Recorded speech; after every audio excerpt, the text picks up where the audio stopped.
Welcome to Words from My Face. On tonight's show, we're talking tons and tons of sports. We're talking about the awards given in MLB. Talking about the Ncaa playoff rankings week 3.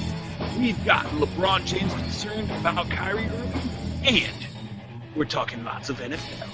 So stay tuned.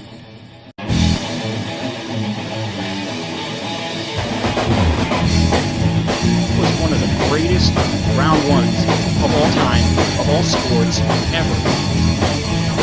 Do you think so? Beverly Hills Cop, RoboCop crossover needs to happen.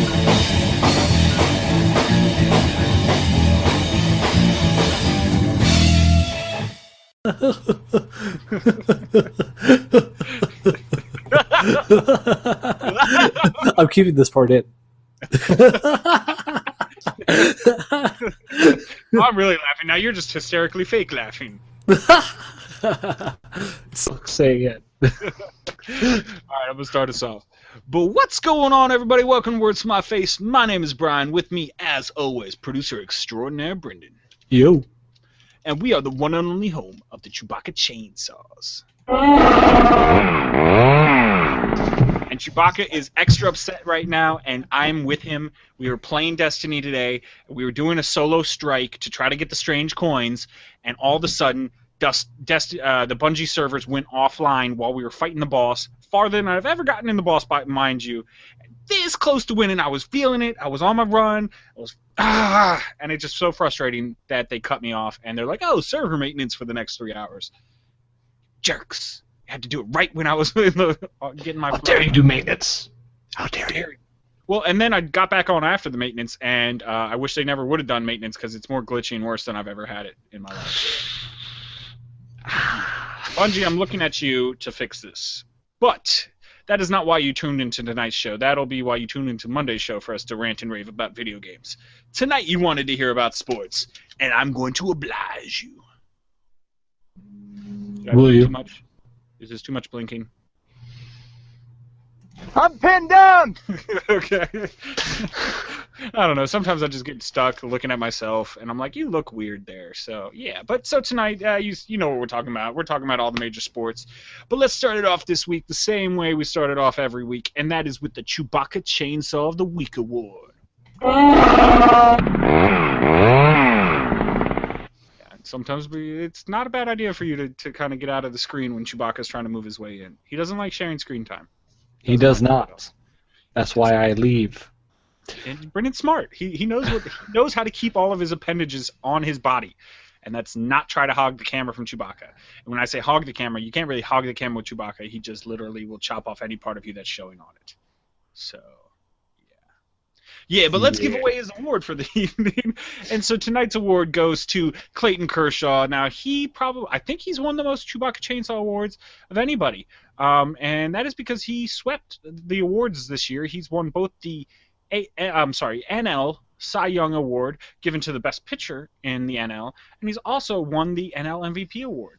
And if you listened to our show last week, I said that this was probably going to happen. This was most likely going to happen. If you listened to our show a couple months ago, I made the case that Clayton Kershaw was the MVP of the league.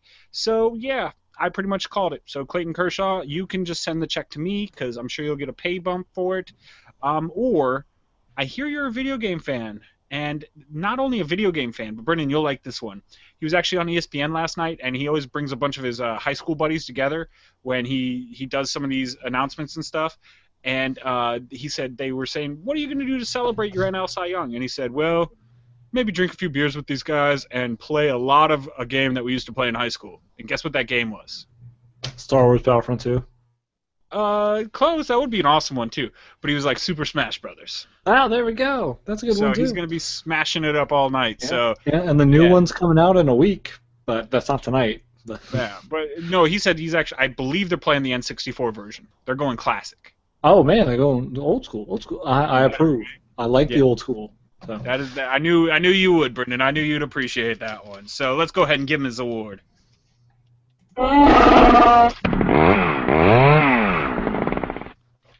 And so that was not the only award given out this past week. Pretty much today a lot of them got announced. But we also had the AL MVP and Cy Young awards given out today.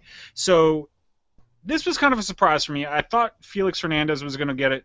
I think he was the most consistent pitcher over the year. But actually, Corey Kluber from the Cleveland Indians, almost forgot that one, actually won it today. He had the best ending towards the season. Didn't start off so great, had something like a 4 ERA in the first month of April, and then had below 2 the rest of the way through. So yeah, he had a great finish to it, but I just thought Felix was more consistent and on a better team, playing in a better division, so against better opponents. And I'm not gonna hate on Kluber for getting it, because he was a great pitcher this year, but I disagree with the voters on this one. So all right, I just had to say my piece. But we also had the MVP announced today for the AL, and that went to Mike Trout, another one of my predictions. Now it doesn't hurt that I'm predicting all the popular favorites, but I'm still gonna take credit for it. I'm not gonna let you take credit for it because I believe you've ripped everyone off. Everyone's thinking it. Everyone knows it. You really shouldn't say that about the co-host of the show. That totally ruins the legitimacy of the show. So no, it increases the legitimacy of my side of the show. Well, that's easy for you to say. Comments? Pro Brendan. So down with Brian, up with Brendan. All right. And then we also had the manager announced today. So, Brendan, you want to be manager of the year? Yes. Okay. But we had the managers of the year announced, and it was kind of a DC area, like a little 95 connection right there going on, because you had Matt Williams win it for the NL, for the Nationals. Now, he was a first-year coach. I don't know how great of a managing job he did. He did have one of the best rosters in all of baseball, had probably the best starting pitching rotation in all of baseball. So, yes, he did good. Yes, he was a rookie head coach, and he did a head coach manager, and he did very, very well. Not hating on him at all. I don't know if he could necessarily be the manager of the year, but he did. He got it. I'm not going to argue too much with that one. And then on the other side, the AL, you had Buck Showalter win it from the Baltimore Orioles. I think he did a lot better of a job managing just because he didn't have quite the talent. He didn't have quite the pitching rotation that Matt Williams had. But that's why they give away 2 awards, one for each league. So, you can't hate too much. And I'm happy that both those guys won it because I'm a Nationals / a little more an Orioles fan. Growing up in the D.C. area, I didn't have baseball forever from D.C., but I did have it from Baltimore. So I'm glad to see both those teams doing well. It's kind of sad to see both of them had early exits out of the playoffs, but happens. What? Especially if you're a D.C. area fan. We're just cursed. Just cursed. You know what? But sometimes we're on top of things. It's called the 80s. Man, we need to get that time machine so we could go back to when we were good at everything. Things will come back. Just wait. Because next year, it'll be the 2080s when I'm dead. Now hold on. 2015, which was a prime time in a movie from the 80s called Back to the Future about time travel. Therefore, maybe, just maybe. But the Chicago Cubs won it in that one. Yeah. So, well, hey, Chicago will end their 86-year drought, but DC will continue. Oh. But then 2016 is going to come around, and Kevin Durant's going to be in DC, so prosperous times will be back. Yes. Yes, of course. That's how it works.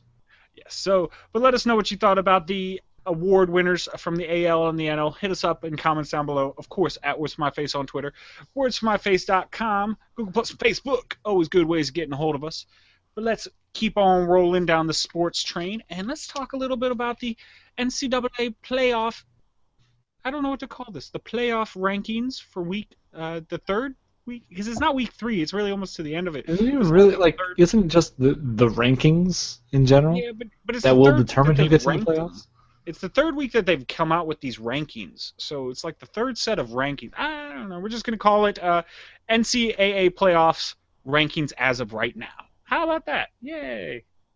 What is today? Today's Yay! the 13th. So as of the 13th, and we actually had kind of a mix-up going on here. We had a bunch of teams shifting around, and the good thing about the way we've seen it, like from the first rankings that came out to when the eventual last rankings come out, we might not see many of the same teams in there. Let's just start it off with Mississippi State. They are still number one in the SEC. Now, they are kind of. Now, it's hard to say they're on a downhill slide a little bit. They just haven't blown out the opponents that they did earlier in the year. And they also haven't played the quality of opponents that they had early in the year. Like they had some like University of some T something that they just played, and they didn't barely beat them, but they didn't beat them by much.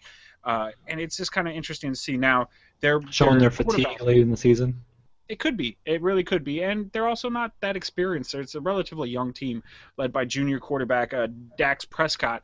And he really, in the beginning of the year, he was lighting it up. He was in the talks for Heisman Trophy, and he's kind of not done so well. So now they're still 9-0, haven't lost a game. And I don't see them dropping out of number one unless they do lose a game. They do have a huge test coming up this week against Alabama, and they're number 5. So Alabama also has the experience. It's going to be very interesting to see what happens. If you have the opportunity, watch that game. It should be awesome. But Mississippi State hasn't actually scored more than 10 points against Alabama in their head coach's tenure, which is the past 10 years. So we are either going to see a really low-scoring game, or Mississippi State's going to lose. That's my prediction. I gotcha. And then I kind of think Mississippi State will pull out just fine, but we'll see. Well, and Mississippi State is probably the only team that is in the rankings right now that can afford to lose a game. As long as they win out throughout, because they still have Auburn to play, I believe. And then if they win the SEC championship game, I think that we'll still make it into the playoffs.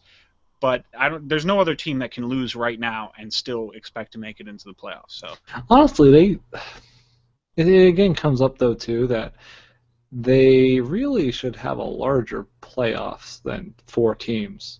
8 teams would be my dream. Actually, 16 teams would be my dream number, but a more realistic number. Oh, I wonder where you get the 16 from. Where do I get the 16 from? Why do you think 16, Brian? Because is there anything else that does playoffs with 16? Anything? Yeah, the NBA. Yeah, I know. There's lots of things. Yes, there's lots of things. That's what I'm saying. Yeah, it would just work well. It would just work. It would. I think 8 at least would be enough, though. 8 would be a fine number for them, but 8 would be a very good number. 8 would be a very good number. But then okay, so number 2 we have Oregon. They jumped up. They leapfrogged FSU. Because they beat Utah. Now, not so much they beat Utah, but Utah beat themselves.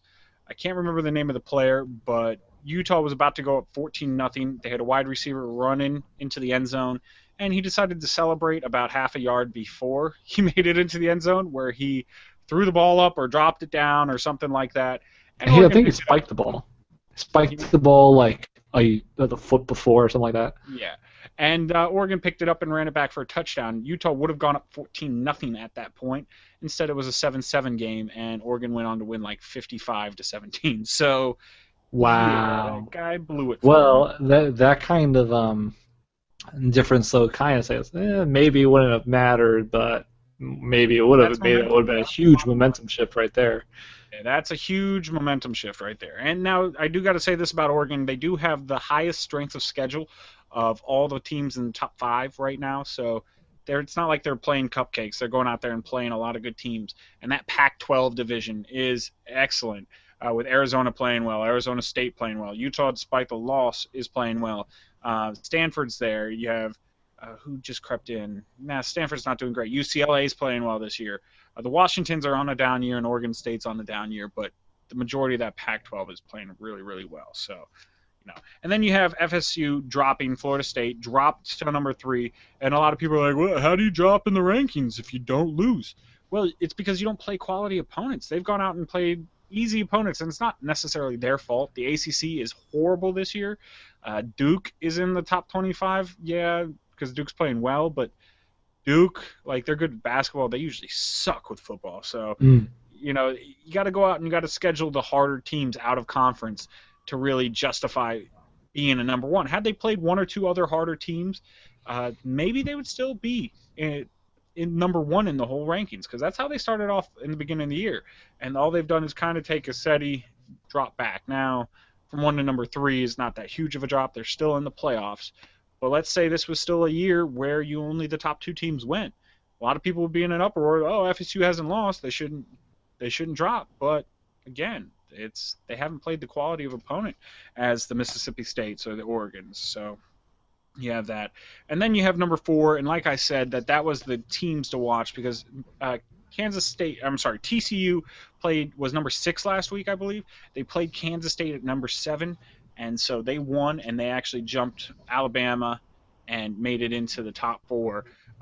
Now, it doesn't really look like they have anybody left to play, so if they just win out, they're probably solid with that top 4 ranking. But you never know. Like I said, Mississippi State, if they lose to Alabama, Alabama will move in. Mississippi State, if they win out, probably will move back into that top 4. So it's going to be interesting. We've got a lot of really good games left. A lot of these SEC teams especially still have to play each other. And where we started with week 1 of the rankings, you had 3 SEC teams. Now you got 1, but another one knocking on the door. And especially with Alabama's record the past couple of years, I want to say they made it to like 3 or 4 out of the past 5 championships. You're going to see Alabama knocking on that door to get back in, and rightfully so. They do have a great program going on there. So, but I don't know. Let us know what you think. Who's going to win this? Is there any dark horses? Let me ask, actually, before we go there, Brendan, who's your dark horse to make it in? Notre Dame. Notre Dame. That's my go-to. They just lost about 2 weeks ago. I don't care. What about me? Make it in. I don't have it. Everyone else is going to start losing and dropping like flies. But that's true. Everyone else has the heart to keep going. There's plenty of quality opponents for these guys to lose. If Notre Dame wins out and all these guys drop a game, you never know. Notre Dame does have 2 losses. It'll be hard for me to see them make it in, unfortunately. But just you know don't believe enough, Brian. It's probably true. I don't believe enough in Notre Dame. That is very true. You got me there. You got me there. But let us know what you think about the top 4 rankings. Is this how it should be? Should Alabama be higher? Should FSU be higher? Is there another team we're missing that should be talked about in this conversation? Hit us up. Comments down below. Of course, at What's My Face on Twitter. What'sMyFace@gmail.com. Google Plus and Facebook. Always good ways of getting a hold of us. And when Notre Dame gets in, feel free to comment that I'm a genius. You could be like, hey, Brendan was right. Yeah! Because all the people who think you're right have voices like that. Hey, Brendan, you're right. Everyone's going to think I'm right when it happens. Well, that's true. If it happens, yes, you will have more of a spectrum of voices that think you're right. But right now, all you got is this. Yeah, Brendan, go! That's your voice, so you think I'm right. Well, that's my voice, but I'm changing it up. So this is my real voice. Yeah, smooth and debonair. Okay. All right, I got to admit, I probably deserve the womp on that one, so I'm not going to hate on that one. You deserve the womp for defying me. No, not going to say that. I'm not going to say that. But, yeah, so let's keep the sports train rolling. And I don't know why I keep calling it a train today. I want to like trains? Today we're on the sports train. But you don't want to be on the sports train? You don't like sports trains? Sports trains are the coolest, man. Nah. Honestly, what sports train makes the least sense? When was the last time a sports team was transported by train? Anywhere. I'm sure, like the 1900s baseball. Well, you never know. Like yeah, baseball 1900s baseball. What teams year might travel by train between like New York and up and down the northeast corridor. They might do it. No, I doubt it. I bet they use buses. But they just bus them. But buses suck compared. Well, I don't know. They're luxury buses. Buses and planes. I'm telling you, that's probably what they do. Trains are awesome. I took a train from D.C. to Boston for our little sister's graduation. I was so nice and relaxed. I didn't say they're bad. I've taken that same train up there to visit some family up there, but they're not transporting sports players by train. That just gotta say that taking a plane is probably a lot better though. Yeah. You like 2 hours. Especially a private plane. Hours. Just saying. Well, yeah, private plane. Okay. Well, the sports teams probably take their own private planes. Yeah, but who knows? But so let's start talking about some basketball. The NBA. Let's start off with Derrick Rose has been in the headlines and not because of his play. Just a couple days ago, he came out and said, "Look, I'm going to start taking some more nights off. I'm going to play less minutes because we all know he is injury prone." But the reason he kind of said it is he said, "In the future, I don't want to be coming out of meetings or going into meetings with my knees or ankles hurting. I don't want to have to go to graduations and worry about limping or having pain in my extremities because of what I've done now. I want to be able to live my life pretty much in the future pain-free," which I say to you, okay, I don't disagree with you. Yeah, you know, That's priorities. His own manage your health money right, and over. you don't have to play another game in the NBA, and you're just fine. So I don't disagree with that. And then came the backlash, especially if you're in Chicago, because there are lots of players out there, and these are the players we celebrate in all sports who don't mind putting their bodies on the line every single night, every single play. They'd rather leave it all out on the court or the field or the diamond, whatever sport you're playing. They will give it all for their teams, which I say to those players, thank you for giving such a great effort. But you're right, you should have a life after your sport. Now, these are athletes. They are just playing a game, really. So is there any other game you could think that somebody might sacrifice the rest of their life? That he's going to be done by the time he's 35, 36. Now, that's if he isn't done like next year, because he seems to rupture his ACL every year. But that being said, I don't really blame him. But the fans were angry, to say the least. They were blasting him left and right, calling him lazy, calling him a bum, and stuff like that. So, again, if I'm a fan of that team, I'm probably not the happiest with that, but I understand. You got to understand that these players do need to have a future. They do need to have lives after said sport. And honestly, if we think it's commemorable that some players do put their bodies on the line, then we have to accept that it should really be the default that they don't. Yeah. Honestly, the default should not be that you risk yourself. The default is that you take care of yourself. And it's all about what you prioritize. Whether you prioritize the game over yourself or yourself over the game. Like, what are you in this for? Are you in it just to play, or is it something that you want to have fun, but you want to help progress yourself? Like, it is a job for them. Do you try to go to work every day and give it your all to the extent that you're going to be ruined for the rest of your life in a few years? Like, most people, I don't think they're trying that. Most people will be like, I'm feeling a little sick. Let me call out right now. Mm-hmm. Yeah, and so I don't disagree at all with what he said there. Probably don't say it in the middle of the season. Wait until after the season or something. But I don't disagree. So then we had the fan backlash. They were very upset. And then we had Derrick Rose's response. Now, this is kind of where I veer off of how he kind of approached that. He started saying, I couldn't care less what the fans think. If they don't understand that this is just a game, then I don't care about them. And went on to, I'm paraphrasing for him, but went on to kind of take a disdainful attitude. He said that people are still going to admire me in the way I play, even if I don't play every night. And it's like, okay, dude, all right.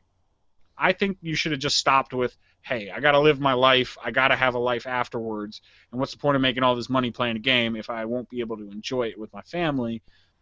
And so, again, Derrick Rose, I agree with pretty much the sentiment of everything you said there. Disagree with your last bit of statements. Yeah, just because the fans get angry and start needling at you, I don't think you need to have any type of blowback on the fans.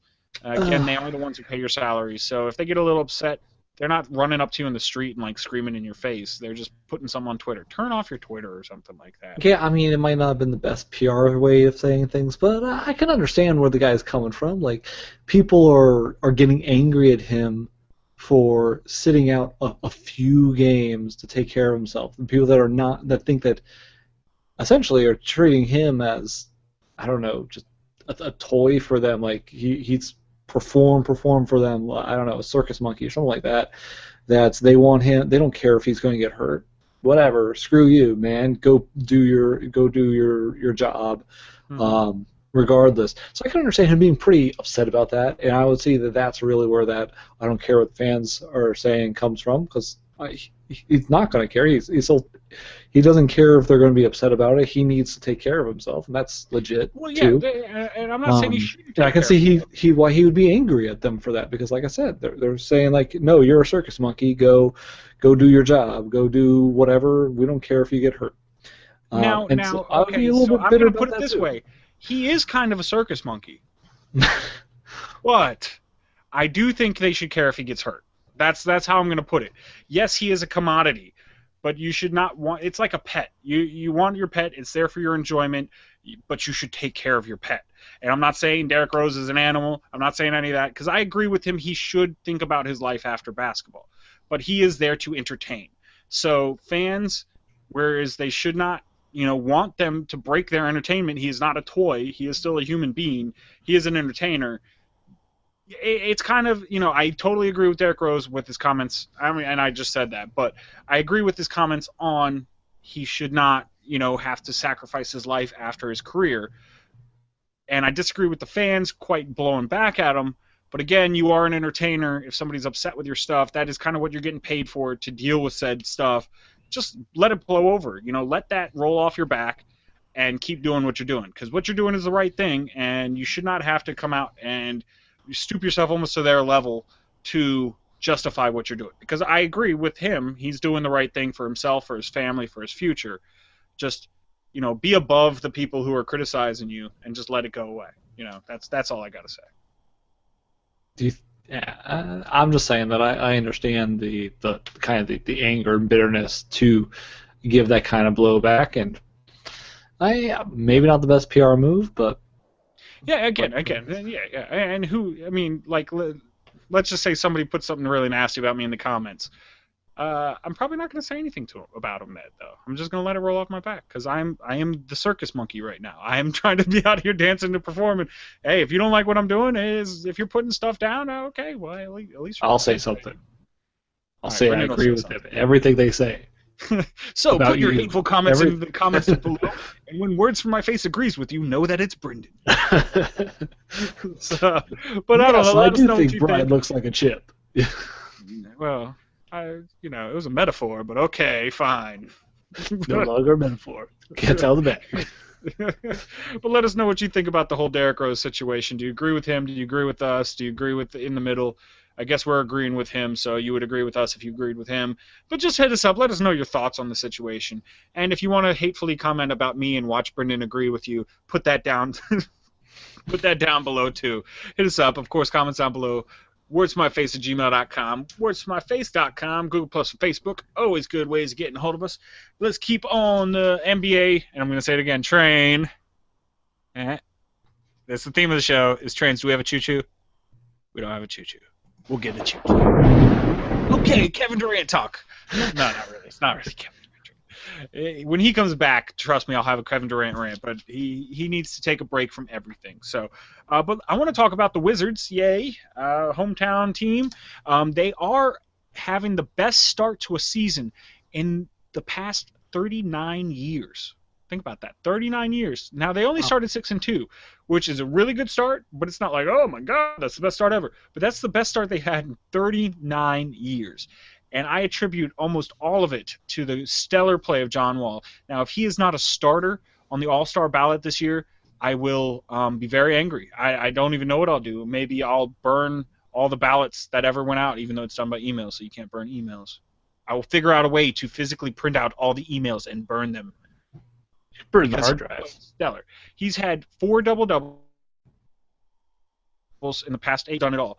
Now, they've been, even without Bradley Beal, that's really, most people would consider Bradley Beal their second best player. I would agree with that. And he's done this all with just a cast of players. Now, again, Gortat has been solid the whole time. Nene's been solid the whole time. But you've had ups and downs from other players. You've had Garrett Temple stepping in, playing really good in Bradley Beal's stead. A player like Razul Butler came in last night and blew the doors off that building with his defense. Paul Pierce hasn't been great, Paul Pierce, but he's been good enough, Paul Pierce, to really help that young team develop and go the right direction. You've had Drew Gooden step in and do some things, and It's hard. It's weird for me to say this, but Chris Humphries has been one of their best players since he got back from that hand injury. This guy scored, I think, something like 30 points and 20 rebounds in the past 30 games and past 3 games. So that's pretty darn good for a guy coming off the bench. And I'm just really, really happy to see this because you're seeing the Wizards be one of the most consistent teams in the Eastern Conference. Now, do I think talent-wise they're a lot better than, let's say, Chicago? No, not really. Or Cleveland? No.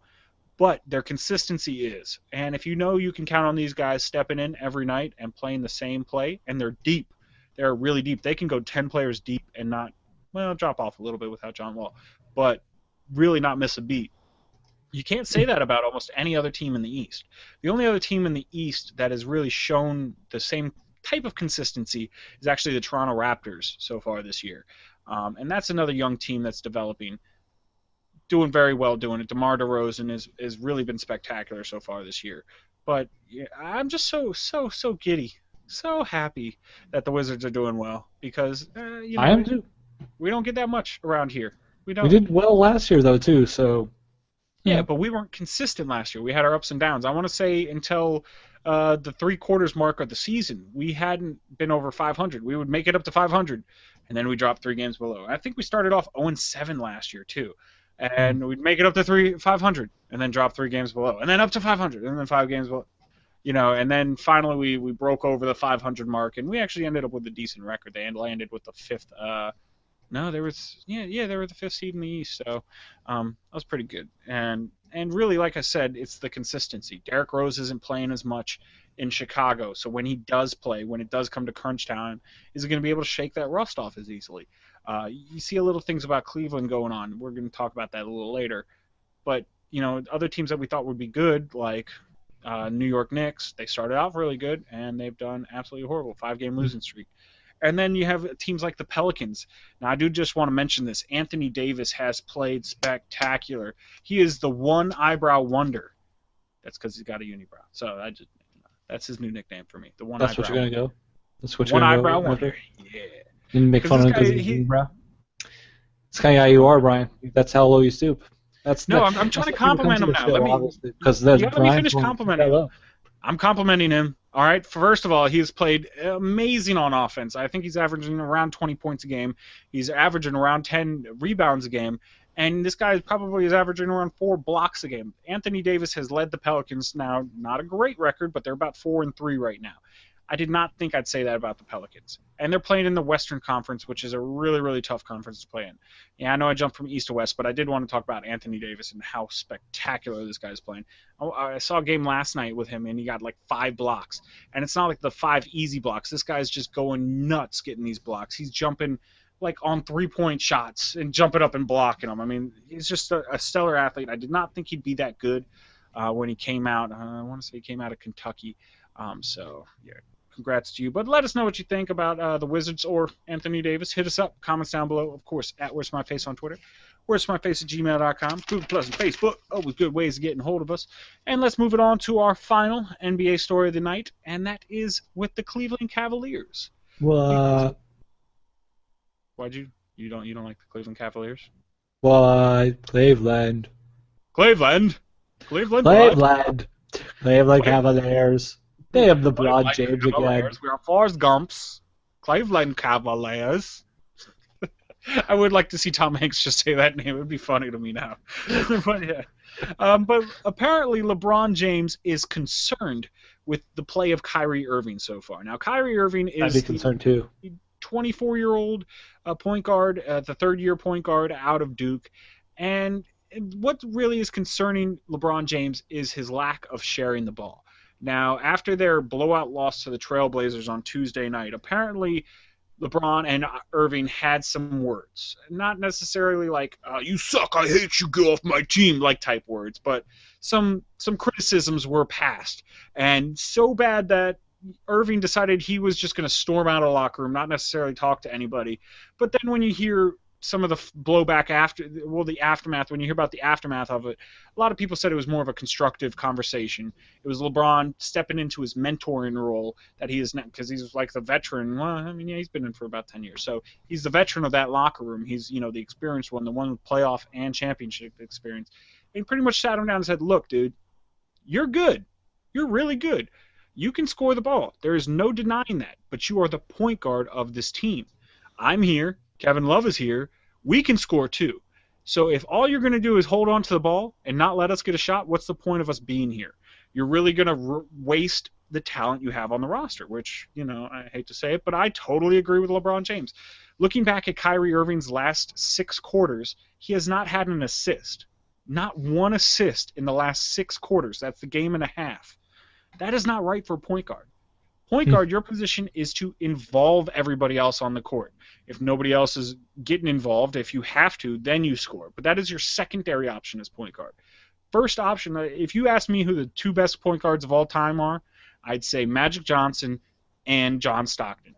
Magic Johnson, he could score with the best of them, but he rarely had a season under 10 assists.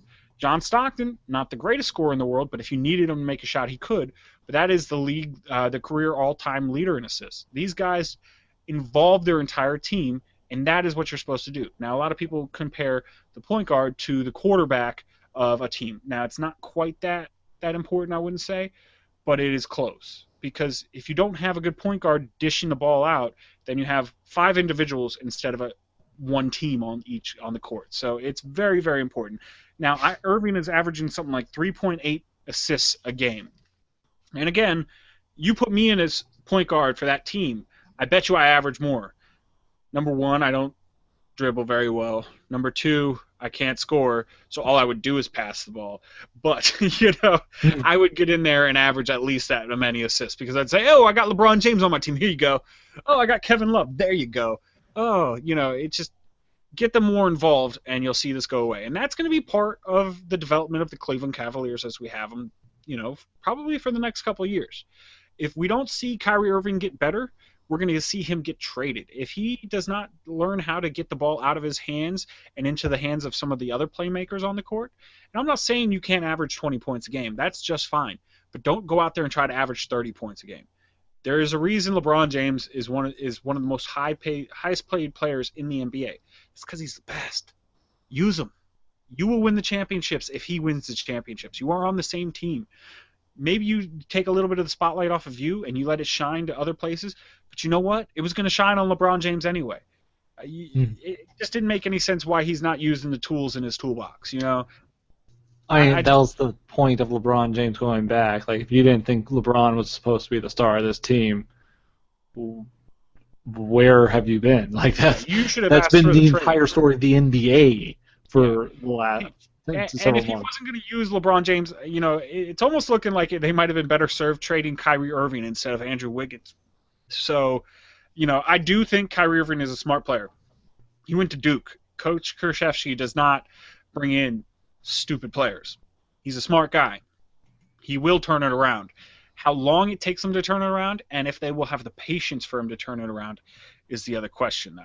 Because, again, I could see mid-season if he hasn't started sharing the ball, he doesn't stop dominating the ball, you know, every offensive possession, I meant to say, he will be traded, and don't be surprised to see like an Eric Bledsoe or a player like that come in who is better. He's still a good offensive player, but is a lot more apt to pass the ball than just hog it. So, Kyrie, if you want to be on some of those championship squads, and don't get me wrong, that team will win a championship or two. Maybe not this year, maybe next year, because when Durant comes to DC, you won't have a shot. But if you want to be a part of one of those 2 teams, you know, you gotta, just shape up, man. Shape up or ship out. Simple as that. But let us know what you think. Is Kyrie going to turn around his play? Let me know. Comments down below. Of course, at Words For My Face on Twitter, wordsformyface@gmail.com, Google Plus, Facebook of us. But let's take that and let's move on. Let's move to the next car of this train. See, the train theme keeps it going. It keeps it going. We're close to the caboose. We're the second car from the caboose. Yep, train. Get it? Caboose. Yeah. I'm pushing the train metaphor. I'm pushing it. I am. But let's talk some NFL. What?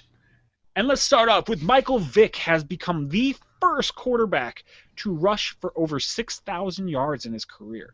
And not surprised that he's the first one to do this, but he did it with only getting 39 yards in the last game. I think he's the only quarterback to have over 1,000 yards in a season rushing. He hasn't even had that many, but he's just one of the most dynamic players. Or was he the first to get that much? Huh? Is he still the only, or was he the first to get that?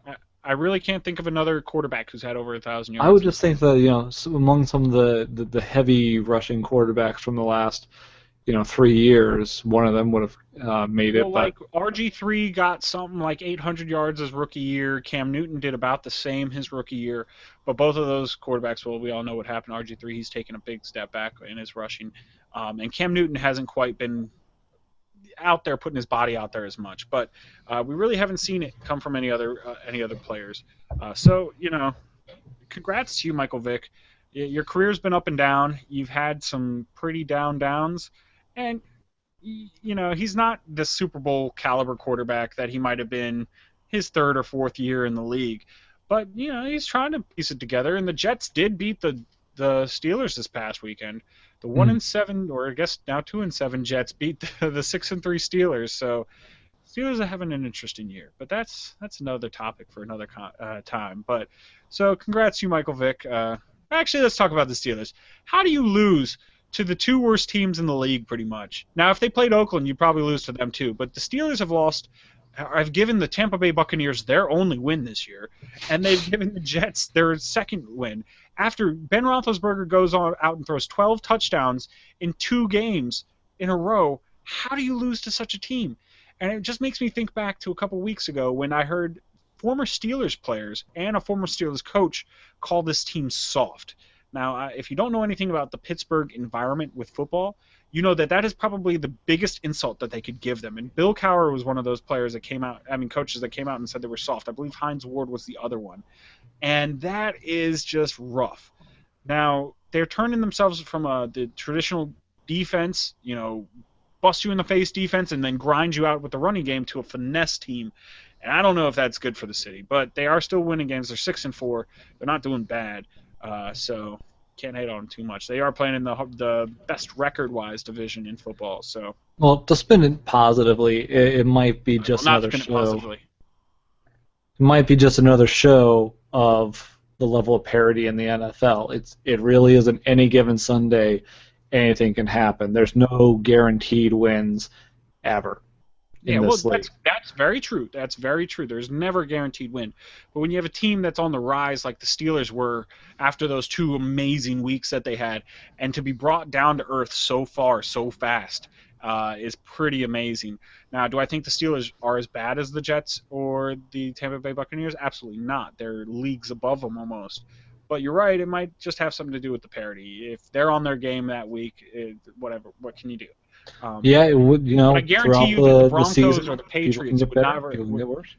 But the Broncos and the Patriots and even the Seahawks, who are having a kind of a down year after winning the Super Bowl last year, or the Cardinals without starting quarterback Carson Palmer, none of those teams would have done that. So, I don't know. Let us know what you think about the Steelers. Hit us up, comments down below. Of course, at What's My Face on Twitter, what'smyface@gmail.com, Google Plus, and Facebook. Always good ways of getting a hold of us. And speaking of the Cardinals, Carson Palmer, what he said was he heard a loud pop and he knew he wasn't playing for the rest of the year. That's because he tore his ACL, and that's brutal. Now he was another ACL injury. Yeah, and he was out for a while in the beginning, through the middle of so far this year, and Drew Stanton stepped in pretty well, and then they had another quarterback who stepped in after Drew Stanton got hurt. So, they are 8-1, they're still winning, and all facets of their game is going pretty well. But losing Carson Palmer is probably the biggest blow to him, and it's just probably because he's out for the rest of the year. There's no Band-Aid that's going to cover this one. They're going to have to hope Drew Stanton steps in and has an amazing rest of the year, which I just don't think he has in him. And that's too bad, too, because Arizona, that's a nice area. I like those guys. whenever the Redskins go to play there, I'm a Redskins fan, so that whenever they go to play there, actually they're nice to the Redskins players, and there's a huge Redskins contingent out there. So, I kind of consider them like Similar the colors. Redskins of the West. They get to be the Redskins of the West, and I hope for them to do well. So, my team's not doing so great. So. But yeah, so that's just it's too bad. So sorry, Carson. And that was probably your best team you've ever been on so far, and he's been in the league for a long time. He had some good Bengals teams, but this is definitely the best team he's ever been on. And they're playing in the toughest NFC division with the 49ers and the Seahawks, and I believe they have to play both those teams again. So that's going to be really rough. We're going to have to. They're 8-1. Let's hope that they can win at least 3 more games and make it to the playoffs, because it might take about 11 games to make it into the playoffs this year in the NFC. So it's going to be tough. And so let's move from one team that's kind of in a state of crisis to another team that is definitely in a state of crisis. That is the Chicago Bears. Now, I really expected them to do pretty well this year. They're 3-6 right now, and they have looked like probably the past 2 weeks they probably look like the worst team in all of history. They've given up over 100 points, 50 points in each game. I believe it's 107 points in the past 2 games, and only scored about 15 or 20 in each one of those games. This is really getting scary. Now, I know that the Bears, their defense is usually one of the best things, and you can almost always count on the Bears' defense doing well.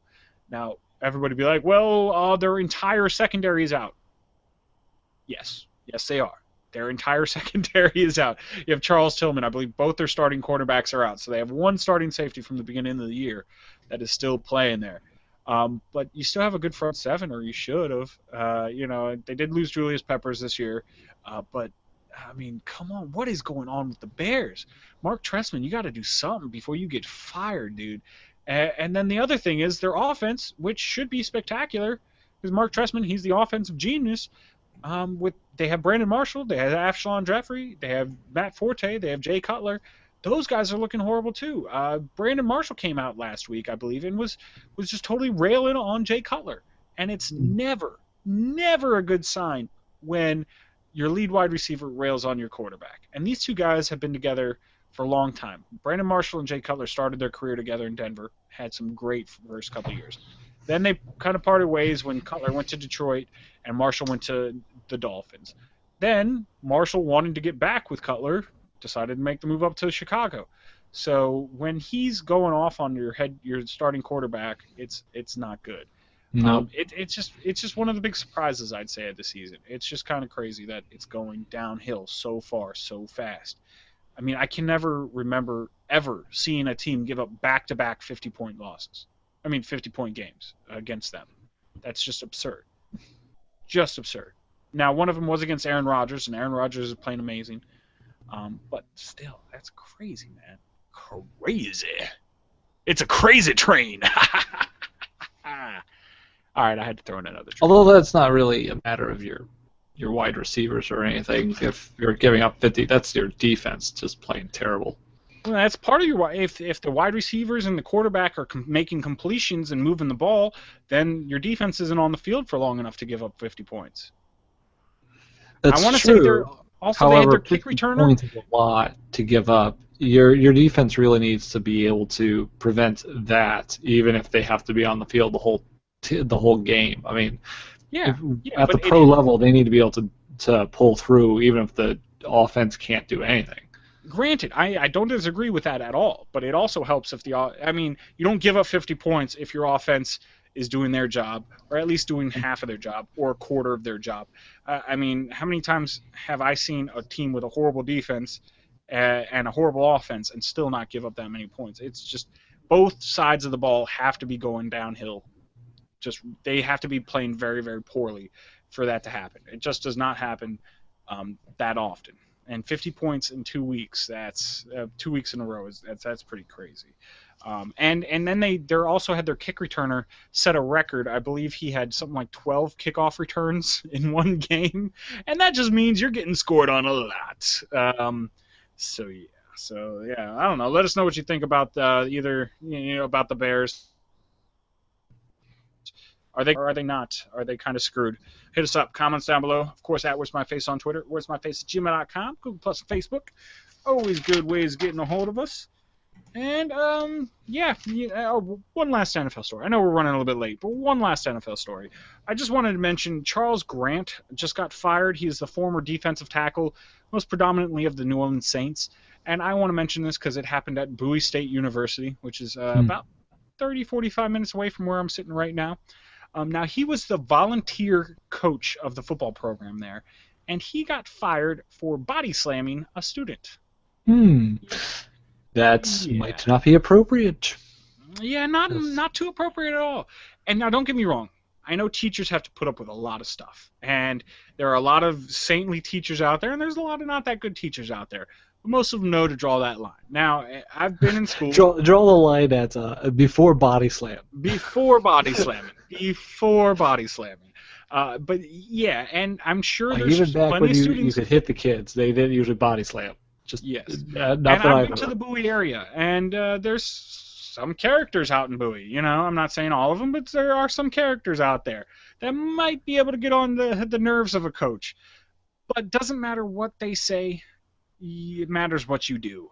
And without, because I don't really know exactly what went on, I just saw a video of a former football player totally body slam a kid. So, and when I say kid, I mean like a 19, 20-year-old, because he was a student in college. You know what? He's 20. He can take a body slam. He can, Really? and he did. He didn't die from it. So, but yeah, as the teacher, and now he got fired from a volunteer He wasn't a position. teacher, though. You said he was a volunteer coach, right? Volunteer coach. Okay, sorry, not a teacher, volunteer coach. But as a volunteer, for them to have to kick you out as a volunteer, yeah. They're like, we don't any longer want you to work for us for free. Just get away. Just get away. That was pretty bad. And surprisingly enough, that was reported by TMZ, which I'm kind of tired of TMZ reporting sports stuff because they only report negative sports stuff. It's like if you just look at TMZ for your sports, they're just every sports player is like a woman beater or a child abuser or a Well, body yeah, slammer of kids. that's the audience, and that audience is apparently you, Brian. Could you keep watching it? It's not. No, I just read it on Yes, it ESPN is. saying that TMZ reported it. Okay, that's what I read. Okay. Uh-huh. Yeah. But let's end our football conversation and take it on to a part that I don't really want to talk about anymore. I'm done with it. Oh, it is the fantasy football section. It is the fantasy football section. And, Well, I we're want to talk about that one tonight. Yeah, I know you do. Yeah, I know you do. But so let's start running down the games last week. We'll start with Team Tavener beat Team Hugel. Now, Team Hugel is still number one in the league, but Team Tavener beat them 125-87, led by that a was great the game. power hitters game because Yeah, both those guys were leading in the same conference, but they were both leading, and Hugel was ahead by a Team good bit. Tavener was led by Mark Sanchez with 21 and Jordy Nelson with 27. Team Hugel, again, didn't have any player do horrible except for Talaferro, only got him 1 point. But Jimmy Grant had 19 points for him there. You're probably still going to see these two Lockhorns in the playoffs, but you never know. Then we have Team Baker play Team T, and this was just kind of a funny game, and I think people didn't set their lineups. If you want to return next year, you better set your lineup, because I don't like people who don't set their lineups. But yeah, so Team Baker won 54-30. And that was just because Peyton Manning had 29 points. So, yeah. Yeah, 54-30. Yeah. Why couldn't I play one of them this week? Then we had a pretty close game. Cowboys and Indians beat Redskin Potatoes. Now, Cowboys and Indians didn't have any player play spectacular, but just solid all the way up and down our roster.